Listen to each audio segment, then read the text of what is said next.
into play. Unnecessary shocks are shocks where other therapies can be attempted. And one of the main advancements over the years has been anti-tachycardia pacing for fast tachyarrhythmias. So, whenever we start, we program an ICD. So, we have implanted an ICD and we are now post procedure, we are standing with the programmer. And the first thing that we have to do is that we have to uh, stress on anti-tachycardia pacing. So this anti-tachycardia pacing actually came about in the early 2000s by various trials. So the main trials are pain-free RX1 and 2. So the name is pain-free because anti-tachycardia pacing is pain-free. So whenever there is a ventricular tachycardia detected by the ICD, the the ICD device paces at a rate more than the ventricular tachycardia cycle length, and that leads to termination of tachycardia in many cases. So this was the pain-free 1 and 2 population, both primary and secondary prevention populations. And this the pain-free 1 was a non-randomized trial and 2 was a randomized trial, and found that ATPs for fast VTs is highly effective and equally safe. So ATP clinically proven to eliminate 3 out of 4 shocks and improve patients' quality of life. So therefore we should program ATP as the first therapy for fast ventricular tachycardia. So what are fast ventricular tachycardias? Ventricular tachycardias in the range of around 188 to 250 beats per minute. So in this range, the first therapy should always be anti-tachycardia pacing. There should be 3 to 6 to 9 bursts of anti-tachycardia pacing before, and if it fails, only then the ICD goes ahead and gives shock. So anti-tachycardia pacing is the first line of therapy. So there are three pillars of inappropriate or unnecessary shock reduction. One is painless therapies like anti-tachycardia pacing. One is device programming, so appropriate zone creation of appropriate zones depending on the cycle length of the tachycardia which has already occurred. And there are nuances of sensing and detecting algorithms which can be worked upon. So anti-tachycardia pacing, as I was mentioning, pain-free 1 and 2 showed that anti-tachycardia pacing is safe and effective. Advanced D, so this shows that anti-tachycardia pacing is effective and safe in treating fast ventricular tachycardia in all ICD indicated patients, whether it is ischemic, non-ischemic, primary or secondary prevention. And there is the advanced CRT-D trial, which applies to the CRT-D devices as well, which showed that single burst of ATP can terminate 68% of VTs. So maybe if you can go ahead and read these trials a bit, you'll be able to understand how the ATP therapy uh, evolved over the years. There is also the ENTRUST trial, which shows that ATP during charging can terminate 69% of fast ventricular tachycardias. So, what is this ATP during charging? Whenever the device detects a fast ventricular tachycardia, and it's getting ready to charge during that period. So there are a few seconds which are required for the device to charge before it can actually deliver the shock. So during that charging, during that capacitance buildup, the anti-tachycardia pacing can operate, and actually it can terminate 69% of the fast VTs during charging. So we see that also in our practice. So many a times patients come to us, and on interrogation we find that there was a charging episode, the shock did not happen, but during charging the ATP terminated the tachycardia. So ATP during charging should always be kept on in the device. So that is how device programming has improved. So programming can be standardized. So the empiric trial showed that standardized programming is safe and effective for reducing shocks. Delayed detection. So prepare was the trial which showed that delayed detection is safe and effective. So what is delayed detection? You give some more time for the tachycardia to evolve. So extending the ventricular fibrillation detection to 30 out of 40 intervals reduces shocks by 63% in primary prevention patients. So what it means that you you wait for 40 intervals, 40 RR intervals, and see if the ventricular fibrillation persists or it terminates by itself. And if you can increase the interval to 30 out of 40 intervals, you can actually decrease the number of shocks. And this extending ventricular fibrillation detection was not associated with increased risk of syncope or mortality. Excuse me. So we are sometimes worried that we extend the duration of waiting for the VF to go away. It might lead to syncope or hypotension or mortality, but this trial showed that that is not the case. And extending this ventricular fibrillation detection without does not increase the risk of syncope or mortality in single or dual or CRT devices, whether it's ischemic or non-ischemic or primary and secondary prevention patients. So this was the relevant and the advanced three trials, very important trials, and this showed that you can actually wait a little. So logically or intuitively, we think that it might lead to more mortalities or syncope, but that is not the case. And lastly, there is the shockless trial, which showed that long detection delays and high rate cutoffs are underutilized shock reducing programming strategies, especially for primary prevention patients. So, ICDs are implanted for primary prevention in patients who have not yet had a ventricular episode, ventricular fibrillation episode, and they are implanted for secondary prevention where already a VT episode has occurred. So at least in primary prevention, where there are no VT episodes in the past, you can actually use longer detection delays. So longer detection, so like 30 out of 40 intervals, you wait for 30 out of 40 RR intervals, and you use higher rate cutoffs. So rather than keeping the rate cutoff detection at 160 beats per minute, you increase the rate cutoff to 190 beats per minute. So whatever shock will happen at a higher rate. So higher the rates that you keep, the lesser are the chances that the pacemaker or the ICD will shock for a non-sustained ventricular tachycardia or self-terminating ventricular tachycardia. And this will also prevent shocking of supraventricular tachycardias, which are generally, although not always, in the lower ranges. So algorithm enhancement over the years, dual chamber enhancement. So there are different programming options from different companies which have come up and which have shown that the sensing and detection algorithms can lead to decreased shocks. So this is PR logic. This has 100% sensitivity and 88% positive predictive value for detection of sustained VT-VF. So PR logic basically is a dual chamber enhancement. It looks at the atrial activity and compares it with the ventricular activity, very simply put, to determine whether it is a ventricular tachycardia. Single chamber enhancement was studied in the wave and remedio trials. So wavelets, wavelet detection is a sort of you can say a sort of electrogram activity detection of the ICDs, and wavelet detection has 91 to 98% sensitivity for detection of sustained VT-VF in single chamber ICDs, and this wavelet detection is a form of VT-SVT discrimination, where inappropriate therapies were reduced by 78 to 90%. So there are other algorithms like Smart Shock, which reduces the number of dual chamber ICD patients who reduce inappropriate shocks. So there are with every company and every device, there are different algorithms which have come up, which use different sorts of detection mechanisms to decrease the number of shocks. And there is the pain-free SST trial with Smart Shock. Dual and triple chamber ICD patients are in the around 95% patients can have single chamber, can have inappropriate shock-free intervals for 1 year with single chamber therapies.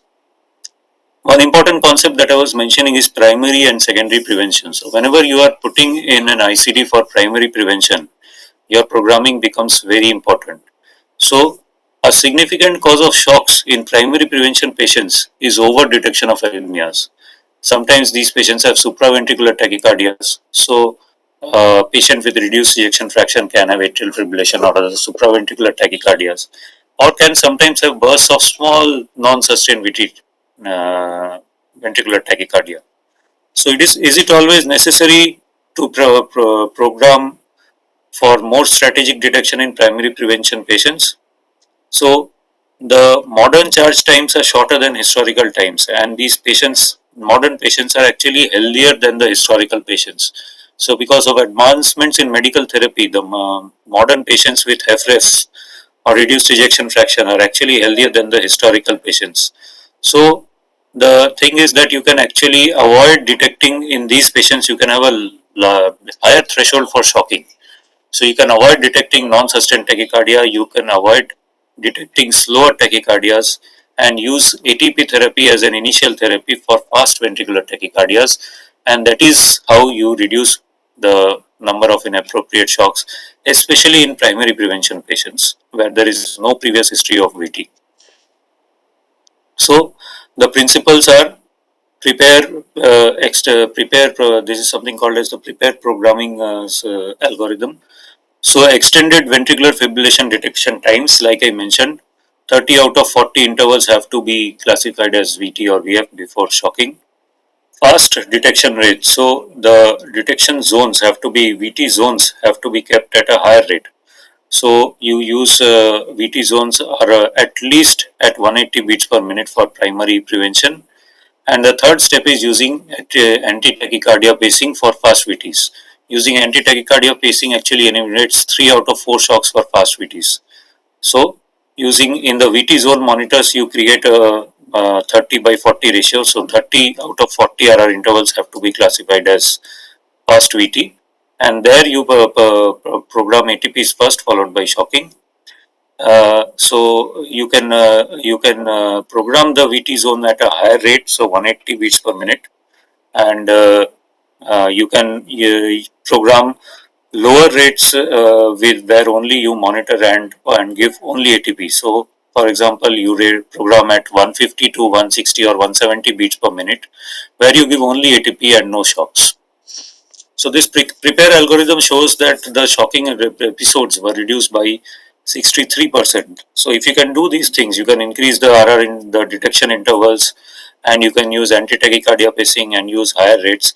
You can actually reduce shocking episodes by 63%. So these patients were less likely to receive a shock in the first year of therapy.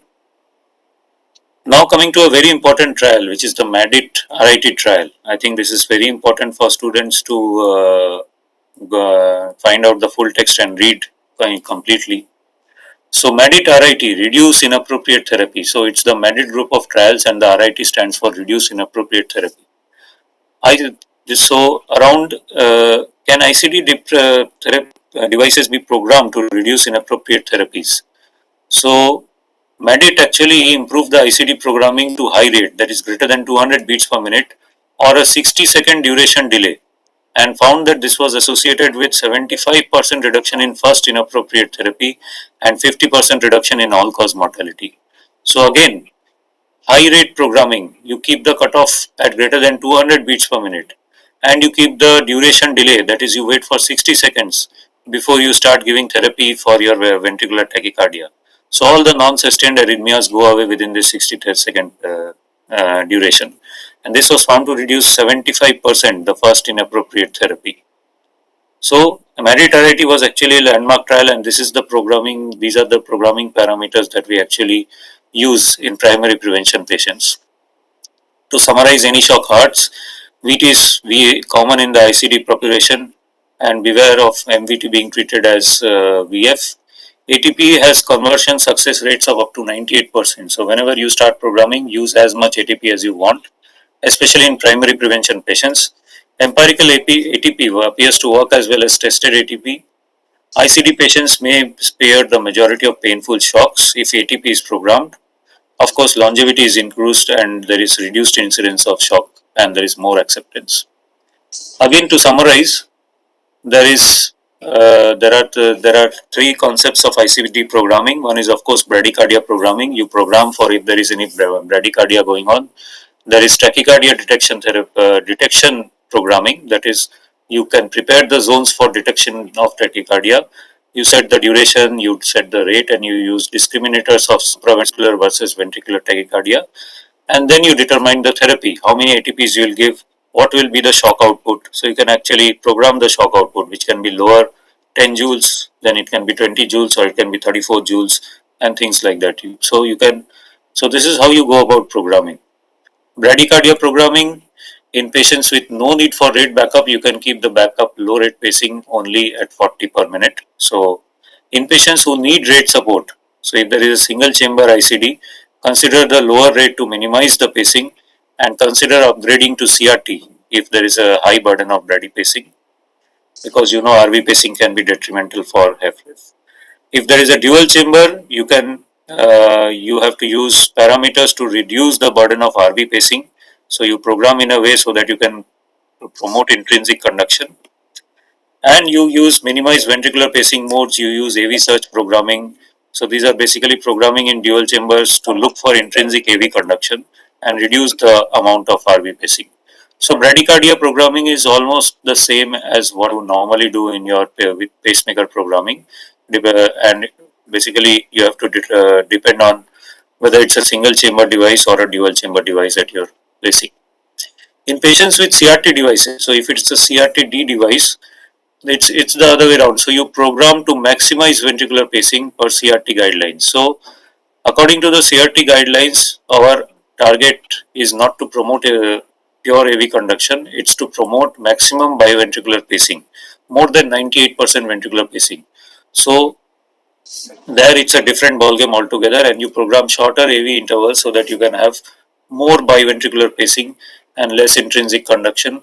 Of course, you can go for fusion of intrinsic and biventricular pacing conductions as well. Now coming to the tachycardia programming. So detection of tachycardia. So first of all, we'll talk about detection and then about therapy. So like I was mentioning, delayed detection is recommended. So delayed detection means you wait for say 60 seconds or you wait for 40 intervals, and you allow the self-terminating events to stop without therapy.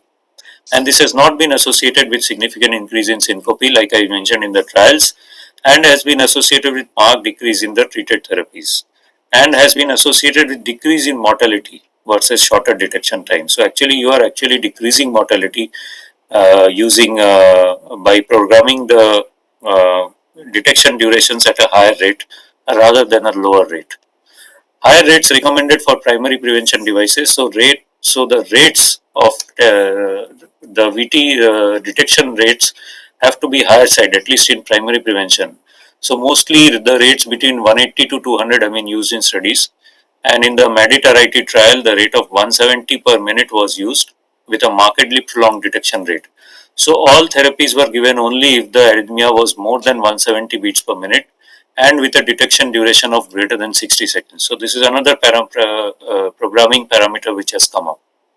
What do we do for secondary prevention? So in secondary prevention, of course, you need a safety margin.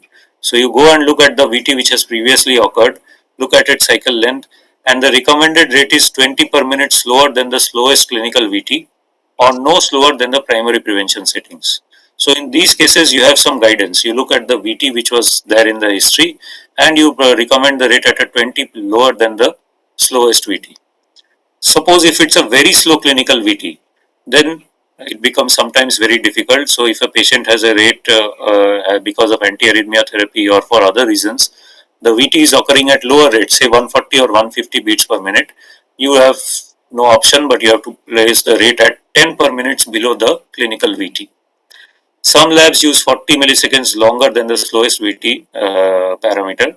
This gives similar results across many rates. So basically, in secondary prevention, you use the cycle length of the VT to guide your programming detection zones. Now there is something called as SVT discriminators. So there are various methodologies or programs or algorithms which discriminate supraventricular from ventricular tachycardia. So say SVT can sometimes occur at rapid rates, 220 to 230 and beats per minute, and here it becomes difficult. So there are single chamber discriminators and there are dual chamber discriminators. Single chamber discriminators are intervals, sudden onset, and ECG morphology. So very simply put, it looks at the interval stability. So if the interval is not stable, it indicates a supraventricular tachycardia. Of course, VFs can also have interval instability. Sudden onset, a gradual onset increase indicates sinus tachycardia, and sudden onset indicates some supraventricular or ventricular tachycardia also. And ECG morphology, if there is a change in morphology of the ECG, then it goes more towards ventricular tachycardia. So these are single chamber discriminators. Every company has a different, slightly different algorithms, but mainly it is about interval stability, onset of the arrhythmia, and the ECG morphology. In dual chamber ICDs, you can always have the AV relationship to add to the above. So basically, you look at whether the atrial rate is more than the ventricular rate, or the ventricular rate is more than the atrial rate, and that helps in differentiating supraventricular from the ventricular tachycardias. Generally, ventricular tachycardias will have a ventricular rate more than the atrial rate unless there is VA conduction going on. So ATP therapies. So now when after you have programmed the rates and the zones, you come to ATP therapy. Always try to put in as many ATPs as you can introduce. So as I said, ATPs should be programmed for rates at least 20 to 50 per minute. Below this, the rates may be separated zones. Example, fast VT zone, and above this rate, there should always be ATP during shock charging. For slower rates, say less than 200 to 220, 2 to 3 trains of ATP can be programmed. Although nowadays we sometimes use even more. So we give 3 trains of ATP followed by another 3 trains of ATP. You can give different types of ATP. So you can give burst ATP pacing, you can give ramped ATP pacing, and program accordingly. This is not necessary if the substrate for monomorphic VT is not present. So ATP, you must remember that if there is no substrate for monomorphic VT, like long QT syndromes which have polymorphic VT, there the ATP's therapies are less effective and you can sometimes avoid them. So a patient with long QT syndrome who has a chance of developing ventricular fibrillation, polymorphic VT and ventricular fibrillation, these patients are high risk patients, and in those patients maybe you can do away with ATP and go directly to charging. So monomorphic VTs less than full shock outputs can be effective, must be at least or above the defibrillation thresholds, though nowadays we don't check defibrillation thresholds. Polymorphic VT full output shocks have a higher first shock efficacy. So in polymorphic VT, you have to go full output at the very first instance. As nowadays no formal defibrillation testing is done, full output shocks are recommended for all shocks to minimize the number of shocks delivered. So conclusions for ICD tachycardia programming: prolonged detection intervals are associated with decreased shock, decreased mortality, no increase in syncope. SVT discriminators or detection enhancements are an important part and should be used to rates of at least 220 per minute due to fast SVTs. ATPs as separate zones or during charging should be programmed for rates greater than 250 per minute, and shock therapy should be programmed at full output. So whenever your ATPs have finished off, whatever shock you give should be at the full output. So reduction of shock therapies, always remember there are special filters to avoid T-wave over sensing and ensuring best sensing. There are SVT discriminator parameters. There is ATP for VT and fast VT. There is delayed therapy which leads to avoiding shocks, and of course the first shock has to be the most efficacious shock and the maximum output. So now suppose when the patient comes to you with a shock episode and you have to program, what do you do? So for a patient with VT and VF episodes, always evaluate the type of episode, the cause of the episode, and what antiarrhythmic drugs the patient is on. Evaluate the causes of detection and therapy, and optimize the device programming and determine the need for additional actions. So this is what happens in the office when the patient comes to you with VT. Before meeting the patient, go ahead and look at all the previous histories, how many previous shocks the patient has received, and whether the patient is compliant on therapy, what is the heart failure treatment like, and ask the patient certain questions. How the patient felt, did the patient feel dizzy, did the patient have any episode of syncope, did the patient have palpitation before the episode, and these are the, and was there any different physician looking since the last follow-up, so if there are, which has led change in antiarrhythmic therapy. So causes of dizziness and syncope can be various. They can be undersensing or ventricular arrhythmias, they can be polymorphic VT, some unstable VT is going on. Causes of palpitations can be many, they can be atrial tachycardias, they can be ventricular ectopic contractions, they can be ventricular pacing. And then you go to your ICD programming. So optimized ICD programming, prevent unnecessary right ventricular pacing, try to promote sinus rhythm, inhibit unnecessary shocks, therefore go back to your sensing parameters in the VT and SVT zone. In the zone between 150 to 200, go ahead and see whether you can put in more discriminators. In avoid painful shocks in the VT zones, you can try to increase the detection rate of the VT zones. And if the patient has had a VF episode, you should always think, you should keep in mind whether the patient's defibrillation thresholds have increased. So at the different zones, so you do different things. At the lower zones, you prevent RV pacing. At the higher zones, you use sensing parameters. And in the very high zone, if the patient has failed therapy, you look at the defibrillation thresholds. So there is device versus medical evaluation for detection and therapy and the evaluation of therapy. So therapy is always the consequence of detection process. These are the last few slides. We tend to think in this order. We tend to think of whether the therapy is appropriate or not, what were the detection parameters, whether they are appropriate or not, and then we evaluate the therapy, whether the therapy was appropriate, unnecessary, or inappropriate. So there are various algorithms of the different companies. So this slide I have just put to show the dual chamber discrimination logic. This is relatively simple to understand. So basically, if you have a dual chamber pacemaker in place, you can actually see what is the atrial rate and the ventricular rate. So if you see at the top, atrial fibrillation and flutters will have ventricular rates less than the atrial rates. If you see in the middle, sinus tachycardia will have ventricular rate equal to the atrial rate, and if you see the bottom, VT, VF will generally have ventricular rate more than the atrial rate. So that's a very simple way in dual chambers for detecting whether it is AT, VT or atrial tachycardias. Of course, this is not the only thing that you look at. You look at after, suppose the ventricular rate is less than the atrial rate, you look at the interval stability, the stability of the intervals, different RR intervals, and you also look at the morphology before going on and classifying. Sometimes your atrial fibrillation and this V less than A rates can be misleading, and there can be far field sensing and things like that going on. So you have to augment your discrimination logic with other mechanisms. Similarly, if ventricular rate is equal to atrial rate, it can still be a ventricular tachycardia, and therefore you look at the onset of the VT, you look at the morphology of the QRS before classifying it as a pure sinus tachycardia. So this is a simple way of discriminating SVTs and VTs. There are more complex algorithms, and but this is a simple way of understanding how VT SVT discrimination works. In single chambers where there is no atrial rate that you can use, there is interval stability, the stability of the RR intervals that you can use to classify whether it's a VT or an AF.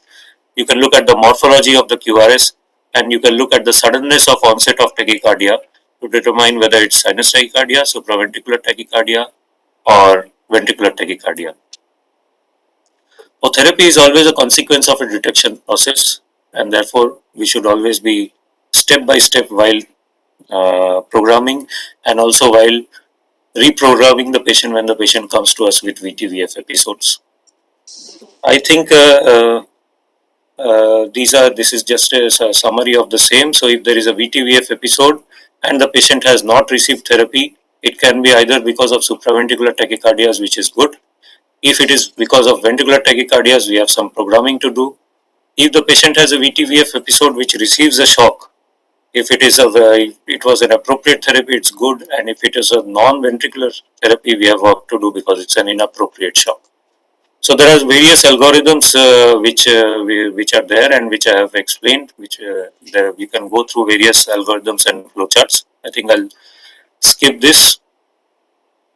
So of course there are things like oversensing of P waves or T waves. There can be double counting of R waves, which can be seen on the programmer. I'll try to show one or two cases here.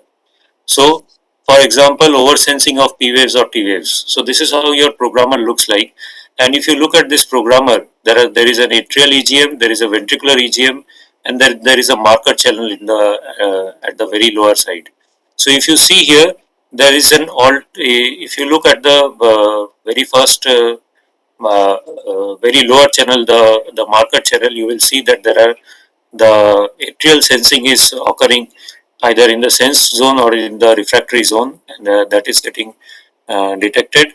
and the ventricular EGM is showing ventricular activities, and there is double counting of R waves. So the R wave, if you can see in the marker channel, there is one R wave on the ventricular EGM. I hope, yeah. So the marker is here. So this is, for example, the first beat. If you see, this is the ventricular activity, but there are two activities which have been detected in the ventricular in the marker channel.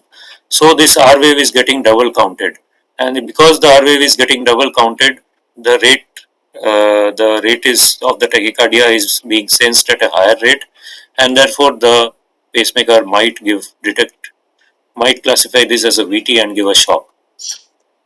So that is how you actually look very carefully at the EGMs and try to see whether there is inappropriate detection of the R wave or the T wave or the P wave, and that is how you go about classifying the tachycardia. So in this case, actually, you can see that the T wave is getting classified as a ventricular signal, and that is getting because of that there is therapy as VT in this patient. So again, to summarize, appropriate therapy, unnecessary therapy, and inappropriate therapy. These are the definitions. Appropriate is of course good, and sudden death in spite of ICD therapy can still occur. But like I said, this is a separate topic. Our topic for today is just to reduce inappropriate shocks. Uh, for the sake of time, I'll skip through the last few slides, and if possible, can I show some more slides? Is there time remaining? Yeah, you can use 10 minutes more, no problem. Okay, so I'll just stop sharing and try to show one or two from a different slides. Please give me some time. Yes. Sure.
Uh, Clear, sir. Should we wait? Yeah, we can wait, no problem. We have time. I have just three or four more. So these are some just some sort of EGMs which I wanted to show, just to give a basic view of how programming is done and how the programmers look like. So for students, I would just like to say there are different programmers and there are different patterns that you see on programmers. It's not necessary to memorize everything, but you should always go ahead and start get a hang of how the programmers look like. So for example, what is happening over here? So this is how one particular company's programmers look like. So this is an older programming mechanism, but still we'll go through that. So if you can see here, you can towards the very left of our slide, we can see that there are few dots going on between 1200 to 900 milliseconds, and after going on for a certain interval of time, there is some chaotic activity going, and towards the very end, again you get some sort of regularity. So what this programmer is showing here, if you can see here, there are black dots, and adjacent to them there are white dots. So if you can look above, there is a mention over there. So the black dots indicate the VV activity, ventricular activity. The white dots indicate atrial activity. So you find atrial followed by ventricular activity, atrial followed by ventricular activity, atrial followed by ventricular, going on around 1000 milliseconds intervals. And after that, if you see there is some chaotic activity going on, then you see that 9 joule shock has been delivered, then 14 joule shock has been delivered, then 34 joules, and then there has been termination. Again, but if you see a little downwards at around towards the middle of the slide, if you see at around 400 milliseconds, you find that there are few beats which are purely V, no atrial, purely V. You can, I'm sure, yeah, my cursor is, if you can see my cursor, so if you look at this part, there is some activity going on, and then there are three shocks, and then there is again regularity has come back. So what is going on here? So the interval plot indicates, what does it indicate? Induced VF terminated by a 34 joule shock, three failed shocks with spontaneous VF termination, atrial fibrillation or ATP therapy that is going on. So I think we'll go to the answers, I think, so that we can just keep it easy.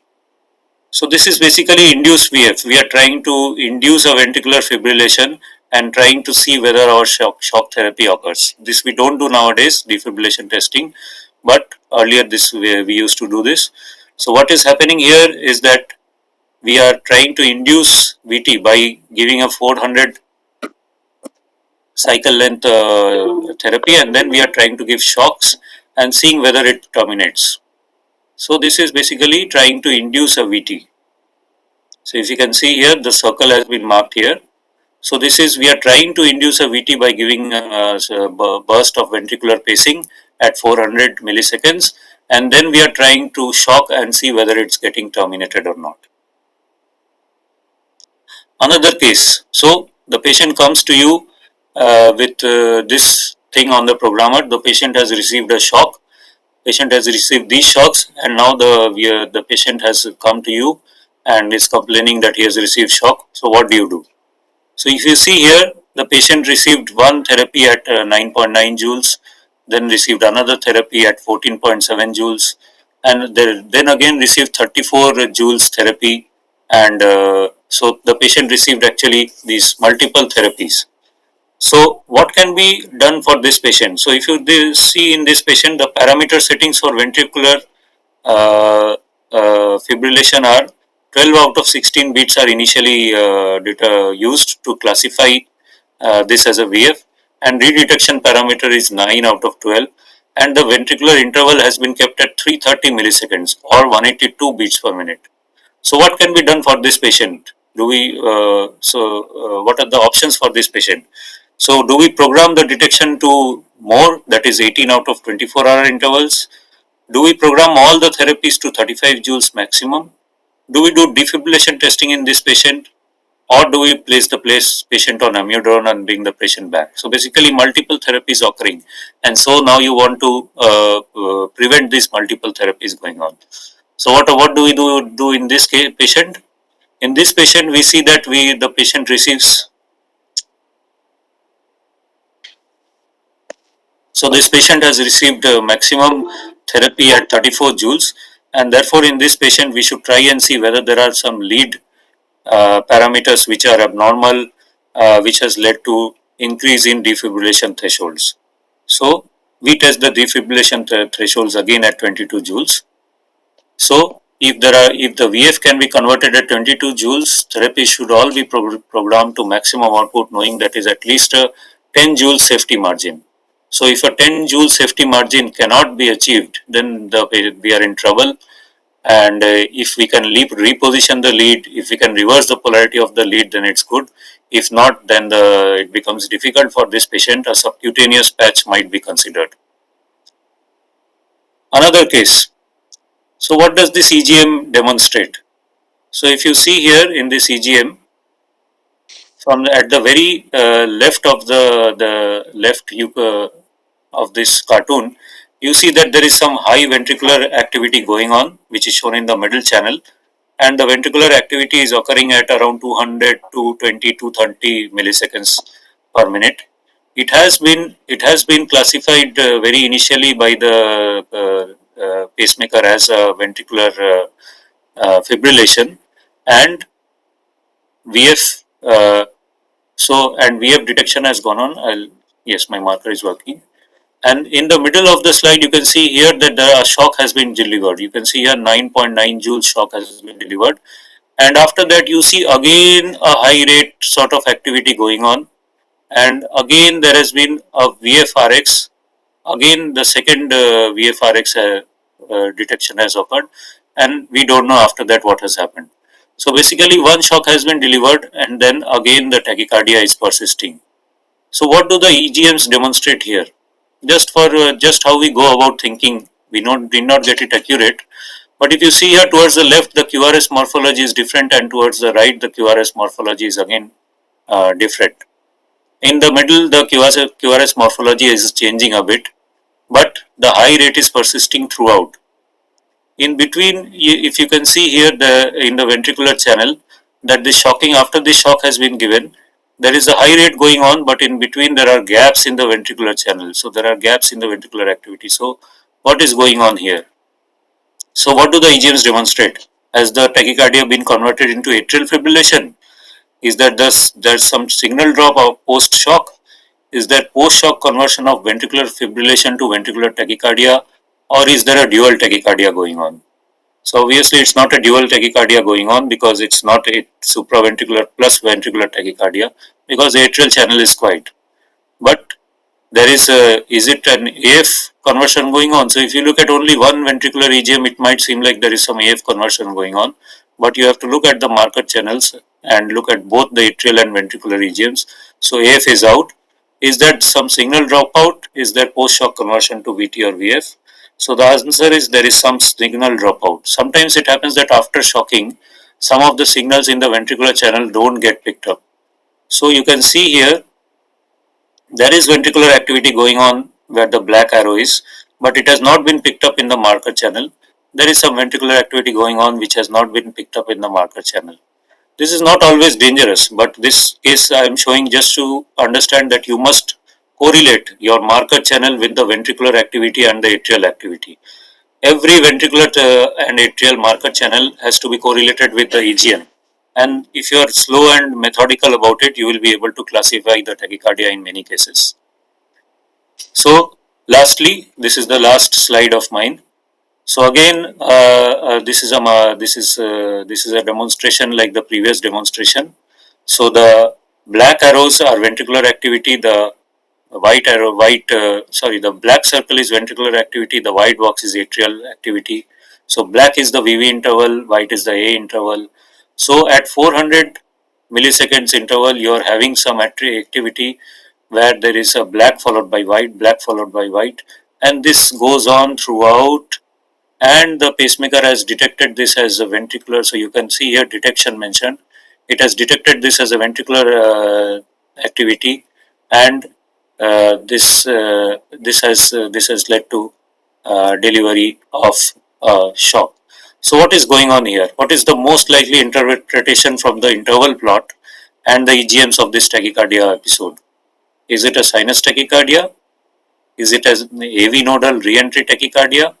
Is it an AF with rapid ventricular response, or is it a VT with retrograde conduction going on? So what is this going on here?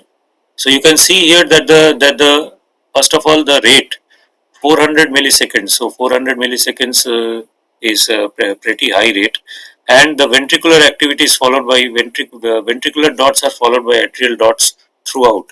So ventricular dots followed by atrial dots, ventricular dots followed by atrial dots.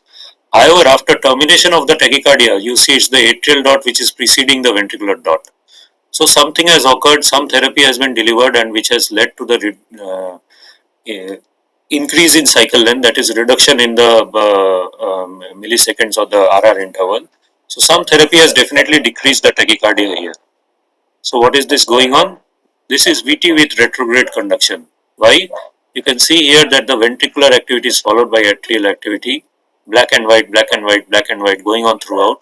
But after termination, it's white and black. So it has converted to sinus rhythm. So this indicates retrograde conduction. You need not make the diagnosis with this graph itself, this interval plot itself. Of course, you can go to the marker channel, and there in the marker channel you will find, like in the middle panel, if you see that there is ventricular activity followed by something which is marked as AR. So atrial activity in the refractory period, and this TS followed by AR, TS followed by AR. This occurs at a specific time interval. It's a fixed time interval throughout, and there is a VA concordance over here. and this indicates that perhaps there is retrograde conduction going on, because you don't find much of an atrial activity if you go to the atrial EGM. It's just the ventricular activity which is getting sensed in the atrial channel as well. So this is ventricular and atrial conduction. So this patient is actually an hypertrophic cardiomyopathy patient who has frequent bouts of non-sustained VT, and the interval plot shows 1:1 AV, which is a result of VA conduction.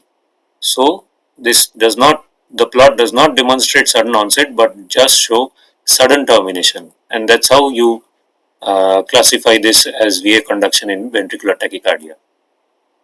I think with that, Dr. Claire sir, I think we can stop here.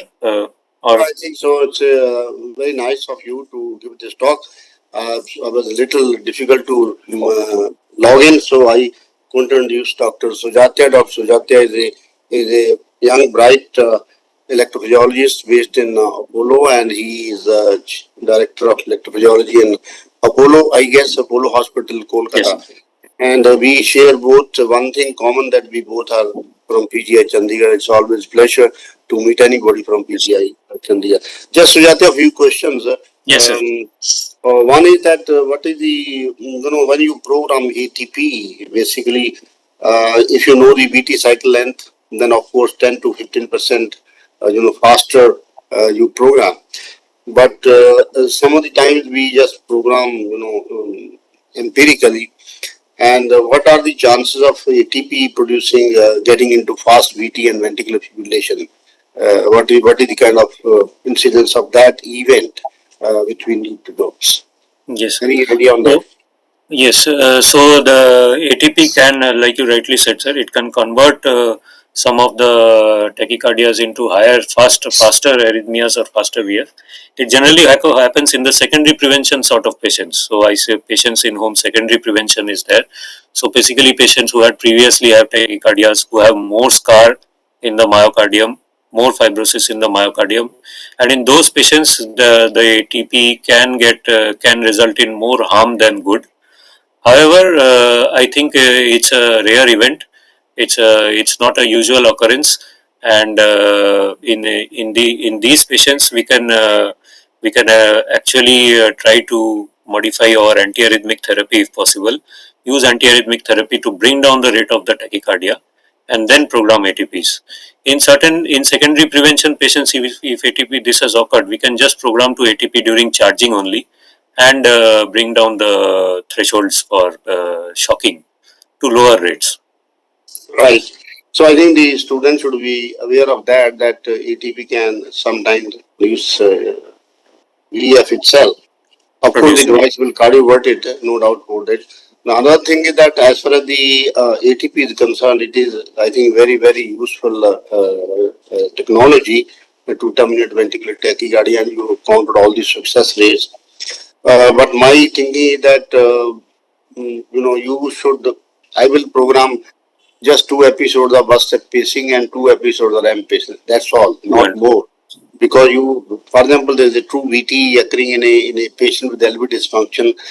Continued VT sometimes can produce more metabolic abnormalities, and even the cardioversion may become difficult. difficult. So that's a case to case. Of course, you would like ATP to work as much as possible. You don't want to give shock. But then I think more than 3 to 4 attempts may not be worthwhile.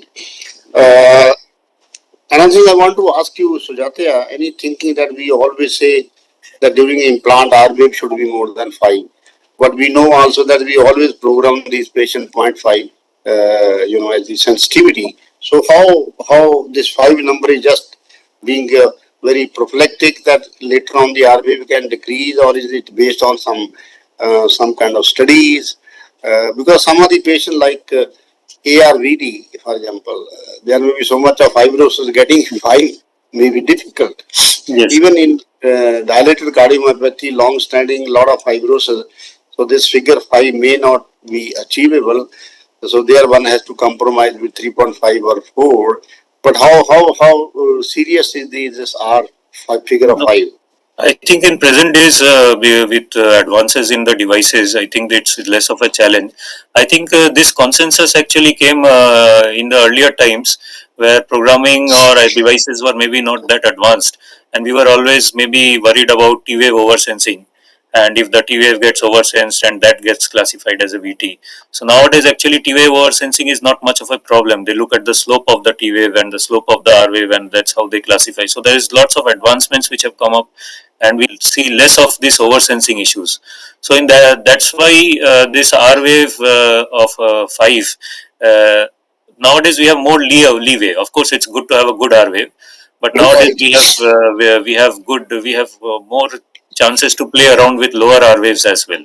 So when you are, you follow some of these patients, you must have seen yourself the R wave decreases over years. Yes. At the implant. At what level you will start worrying and put in a new lead?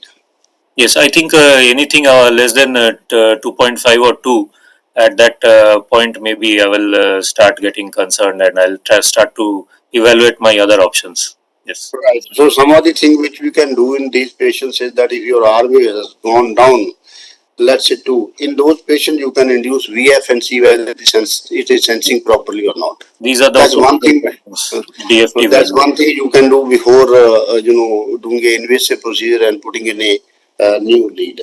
And I think the student should also be wary of the thing here that the rate discriminator, SVT discriminator is a good concept and it works pretty well in many patients. But in AF, it doesn't help. It may be misleading actually.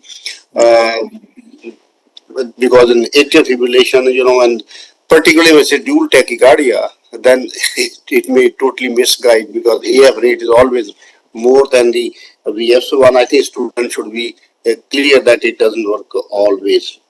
Now, as far as the morphology is concerned, I don't know what is the sensitivity and specificity of morphology discriminator. Any idea, Sujati? I don't know myself.